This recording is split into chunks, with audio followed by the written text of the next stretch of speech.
Hello viewers, 4DIYers here with another video for everyone. This particular video here will be doing a demonstration on how to polish your faded taillights or removing any mild scuffing. The same method can be used on cab lights, parking lights, and signal lights. Also, don't forget to check out my website at www.4diyers.com or click on the link in the description below. These taillights I'm working with here today are somewhat in good condition with mild fading, but also has some mild scuffing as well, which does need to be addressed. I do find the taillights don't fade as badly compared to the plastic style headlights. Then again, they don't have to deal with as much road debris. Be sure to wash the vehicle first. This will ensure that no dirt will contaminate the area we are working with. If you wish, using painter's tape, you can also tape off the surrounding area around the taillight. This just adds a little bit of protection so you do not scratch your paint. Considering I'm working with the center of the taillight here, I won't be using this process. Normally, if they're just faded, only work with a polishing compound and then finish up with wax. But considering we do have some mild scuffing, some wet sanding will be needed. Normally with paint, if you can feel it with your nail, then it can't be removed. In this situation, I can feel it with my nail, but this can be removed as if it wasn't there. Any deeper scratches or chips can't be removed, but in most situations can be somewhat lightened up. We don't want to remove too much material as this will jeopardize the durability of the lens. I have a bucket of water on hand, so we're able to rinse the sandpaper and light during the wet sanding process. I'm also using a spray bottle with a mixture of water and a little soap for added lubrication during the wet sanding procedure. Spray the light down using the water and soap solution, then start off with 1500 grit sandpaper, going along evenly on the surface where the scratch is located. Be sure to keep your hand flat with an even amount of pressure. Don't push excessively, and direct the sanding to one area as you can make the surface wavy. Once the scuff has almost disappeared, move on to the 2000 grit sandpaper. Rinse the light off and reapply the solution. It's always a good idea to rinse the sandpaper off frequently along with rinsing off the light, which does keep the surface wet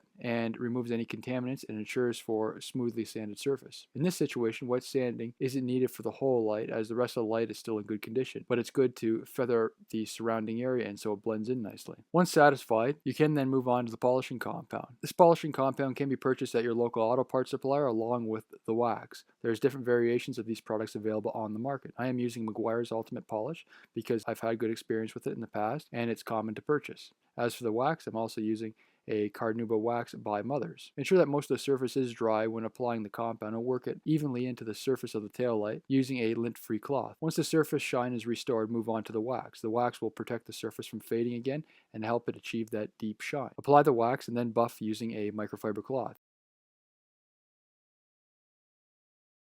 Be sure to rinse any of the wet sanding residue from the rest of the body. This concludes the rest of my tutorial video. If you have any comments or questions, please don't hesitate to post them below. Also, please subscribe to my channel and like my video. Thank you for watching.